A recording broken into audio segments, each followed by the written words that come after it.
Bismillahirrahmanirrahim. Assalamu alaikum.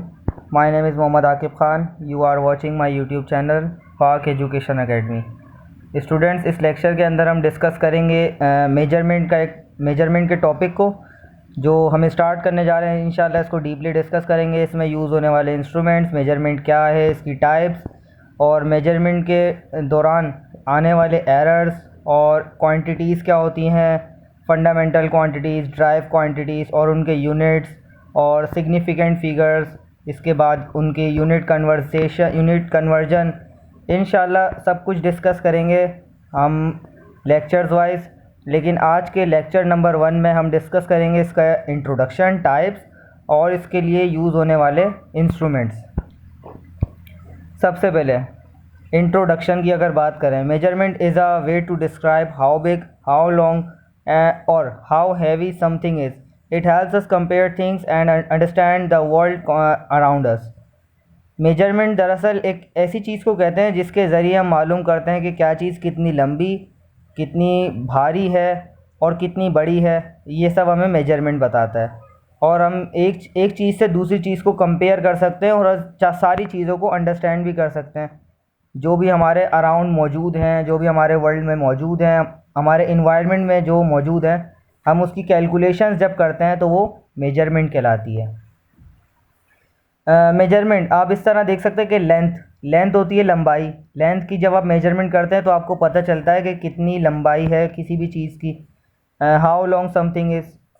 मास का mass और wait में आपने स्टार्ट में इस कॉन्सेप्ट को समझ लेना है कि मास होता है quantity of matter in a body. किसी भी बॉडी के अंदर उसकी क्वांटिटी कितनी है मादे की, तो वो कहलाता है मास। और वेट कहते हैं ग्रेविटेशनल फोर्स की वजह से जो अट्रैक्ट करती है किसी भी बॉडी को ग्रेविटी, वो कहलाती है उसका वेट। जैसे अगर वेट चेक करेंगे यहाँ अर्थ पर तो वो कुछ और होगा और मून पे जाकर उसका वेट कुछ और होगा, क्योंकि वहाँ मून के ऊपर ग्रेविटी नहीं होती, ग्रेविटी सिर्फ अर्थ पर होती है। लेकिन आपका मास अर्थ पर भी सेम रहेगा और आपका मास मून पर भी सेम रहेगा। ये चीज़ आपने जहन में रखनी है, आगे जाके बहुत काम आएगी। बहुत ही बेसिक से कॉन्सेप्ट है, ये क्लियर होना अभी से बहुत ज़रूरी है। इसके बाद है टाइम। टाइम से आपको पता चलता है कि कोई भी जो हमारी कैलकुलेशन है वो कितना टाइम लेगी। हाउ लॉन्ग समथिंग टेक, कितना टाइम ले सकती है, कितना लंबा जा सकती है। जैसे आज का लेक्चर पता नहीं कितना लंबा जा सकता है। ये टाइम हमें बताता है कि कोई भी चीज़ कितनी लंबी कैसे है, इसमें टाइम कितना लग रहा है। और इसके टाइप्स ऑफ मेजरमेंट की अगर बात करें, आप मेजरमेंट को 2 तरीके से करते हो। एक होती है डायरेक्ट और एक होती है इनडायरेक्ट। डायरेक्ट मेजरमेंट का मतलब है मैं किसी भी चीज़ की लंबाई जो है स्केल लगा के चेक कर रहा हूँ, भाई हाँ ये इतने सेंटीमीटर है। या किसी भी बॉल का स्फीयर स्क्रू गेज या उसका स्फीयर स्क्रू गेज की मदद से निकाल रहा हूँ कि भाई हाँ इसका स्फीयर की जो रेडियस है वो इतना है। ये होगा डायरेक्ट मेजरमेंट। इसकी डेफिनेशन क्या है? Measuring a physical quantity directly like measuring length with a ruler. जैसे कि मैंने अभी आपको बताया ना, फिजिकल क्वांटिटी जब आप फिजिकली किसी चीज़ को मेजर करते हो, जैसे लेंथ विद अ रूलर, आप स्केल से लेंथ को मेजर कर रहे हो कि भाई कितनी लंबी है कोई भी चीज़, तो यह है आपकी डायरेक्ट मेजरमेंट।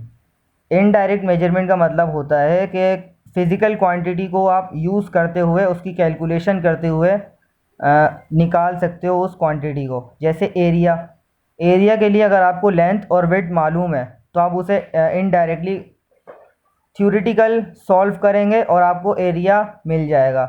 लेंथ और विड्थ को आप जब प्रोडक्ट लेते हैं, जब आप मल्टीप्लाई कराते हैं लेंथ इनटू विड्थ को, तो आपके पास एरिया आ जाता है। एरिया का फॉर्मूला होता है ना, लेंथ मल्टीप्लाई बाय विड्थ, तो एरिया इस तरह निकालते हैं। तो ये थी इनडायरेक्ट और डायरेक्ट मेजरमेंट, जो कि पार्ट था टाइप्स ऑफ मेजरमेंट का। इसके बाद है नेक्स्ट मेजरमेंट इंस्ट्रूमेंट्स। अब ये बात तो आपको क्लियर हो जानी चाहिए कि मेजरमेंट करेंगे तो उसके लिए कोई ना कोई इंस्ट्रूमेंट्स तो यूज़ होंगे ही, कोई ना कोई चीज़ें तो यूज़ होंगी ही उस मेजरमेंट के लिए। जैसे लेंथ के लिए स्केल यूज़ होता है, उस तरह ये 15 चीज़ें मैंने बहुत ही बेसिक से निकाली हैं जो आपको सेकेंड ईयर तक बहुत ज़्यादा इसका यूज़ मिलेगा। इंशाल्लाह हम इसको डिस्कस भी करेंगे कम्प्लीटली। इसकी वर्क, इसके मॉडल को पूरे अच्छे से डिस्कस करेंगे, इसकी जो है कैसे यूज़ होता है, वर्किंग, ये सब कुछ इंशाल्लाह डिस्कस करेंगे फर्दर। अभी फ़िलहाल अब इसके नाम और इनके काम याद रखें। सबसे पहले आता है ruler, measuring length and distance. जो स्केल होता है, रूलर होता है, ये यूज़ होता है किसी भी चीज़ की लेंथ को या डिस्टेंस को मेजर करता है रूलर स्केल को कहते हैं। जो आपके ज्योमेट्री बॉक्स में एक रूलर होता है उसे स्केल और रूलर दोनों बोल सकते हैं। यहाँ पे रूलर लिखा हुआ है। इसके सेकंड नंबर पे आता है स्टॉप वॉच। स्टॉप वॉच के अंदर आप मेजर करते हैं टाइम को और ड्यूरेशन को। जैसे कंपटीशन होता है ना कोई भी, तो उसमें स्टॉप वॉच का यूज़ हो रहा होता है कि कौन सा काम कितनी जल्दी हो रहा है, तो वो स्टॉप वॉच के ज़रिए जो है आप कैलकुलेट करते हो। इसके बाद थर्ड पॉइंट है स्केल। यहाँ स्केल से मुराद रूलर नहीं है, बल्कि स्केल से मुराद है vernier caliper scale. Vernier scale मुराद है यहाँ पे, तो आप वो जहन में रखें। यह स्केल वो भी होता है, रूलर आप उसको समझ सकते हैं कि जो इंची टेप होता है ना, जो आप घर वगैरह की लेंथ विड्थ और हाइट मालूम करने के लिए रख सकते हैं, आप उसे रूलर समझ लें। और स्केल वो जो आपकी ज्योमेट्री में शामिल होता है, ये स्केल ये मास और वेट को मालूम करता है। थर्मामीटर की अगर बात करूं तो ये मेजर करता है टेम्परेचर को, ये बताता है कि कितना टेम्परेचर है। और बैरोमीटर एटमॉस्फेयर का मेजरमेंट करता है ये, जिससे आपको पता चलता है कि क्या एटमॉस्फेयर है, कितना डिग्री सेंटीग्रेड है। यह भी थर्मामीटर की एक टाइप है, लेकिन फ़र्क यह है कि ये एटमॉस्फेयर का अंदाज़ा लगाता है कि उसकी मेजरमेंट करता है।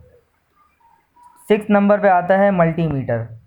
ये मेजर करता है वोल्टेज को, करंट को और रेजिस्टेंस को। इंशाल्लाह ये वोल्टेज, करंट, रेजिस्टेंस क्या होता है हम ये फर्दर डिस्कस करेंगे। जो हमारा टॉपिक होगा डीसी सर्किट और इलेक्ट्रिसिटी का, उसके अंदर हम ये सब इंशाल्लाह डिस्कस कर लेंगे। अभी फ़िलहाल आप ये छोटी छोटी चीज़ें याद रखें जो कि बहुत बेसिक्स ही हैं। इसके बाद है माइक्रोमीटर स्क्रू गेज। आप सामने देख सकते हैं माइक्रोमीटर स्क्रू गेज कैसा होता है, इसकी इंशाल्लाह हम डिस्कस करेंगे डीपली। ये बहुत इंपॉर्टेंट टॉपिक भी है, एग्जामिनेशन पॉइंट ऑफ व्यू से आ रहा होता है एग्ज़ाम में ये टॉपिक। तो इसका वर्नियर कैलिपर क्या है, वर्नियर कैलिपर भी आगे फिगर में मौजूद है, आप देख सकते हैं। ये डिस्टेंस को और लेंथ को मेजर करता है हाई प्रेसिजन पे। और जो माइक्रोमीटर स्क्रू गेज है वो लो प्रेसिजन, यानी जो छोटा सा एरर होता है उसको फाइंड करने के लिए, छोटी सी वैल्यू को फाइंड करने के लिए ये माइक्रोमीटर स्क्रू गेज यूज़ होता है। और बड़ी वैल्यू को फाइंड करेंगे वर्नियर कैलिपर। स्पेक्ट्रोमीटर ये मेजर करता है properties of light and matter. Oscilloscope ये मेजर करता है इलेक्ट्रिकल सिग्नल्स और वेव्स को। क्रोनोमीटर ये टाइम विथ हाई प्रिसीजन, ये एक बड़े टाइम को कैलकुलेट करने के लिए होता है। जब एक बड़ा एरर टाइम में आ रहा हो तो उसको कैलकुलेट करने के लिए होता है क्रोनोमीटर। इसके बाद है डेंसिटोमीटर। ये डेंसिटी को कैलकुलेट करने के लिए यूज़ होता है, किसी भी मटेरियल्स की डेंसिटी क्या है। विस्कोमीटर ये विस्कोसिटी यानी गाढ़ापन, किसी भी जो बहाव है, कोई भी पानी बह रहा है, कोई भी फ्लूइड्स है, उसकी विस्कोसिटी क्या है, उसके लिए है विस्कोमीटर। और 14th पे आता है एनीमोमीटर। ये यूज़ होता है स्पीड और डायरेक्शन के लिए। जो आपने देखा होगा कि हाईवे वगैरह पे भी यूज़ हो रहा होता है कि जब स्पीड कैमरा जब लगा हो तो एनीमोमीटर भी उसमें लगा होता है, जो कि स्पीड और डायरेक्शन कैलकुलेट कर लेता है किसी भी ऑब्जेक्ट का, यानी कार या जो भी हमारी व्हीकल आ रही हो उसका। आखिरी लास्ट वन है हाइग्रोमीटर ये ह्यूमिडिटी और मॉइस्चर। ये अगर आप क्रिकेट मैच देखते हो तो उसमें मॉइस्चर पिच पे जो आया हुआ होता है, ह्यूमिडिटी होती है, ये सब जो मेजर करता है। और जो आप एटमॉस्फेयर में भी देखते हैं जब मॉइस्चर आ जाता है सर्दियों के अंदर, तो वो मॉइस्चर कैलकुलेट करने के लिए यूज़ होता है हाइग्रोमीटर। उम्मीद है आपको आज का ये बहुत ही बेसिक सा लेक्चर समझ आया होगा।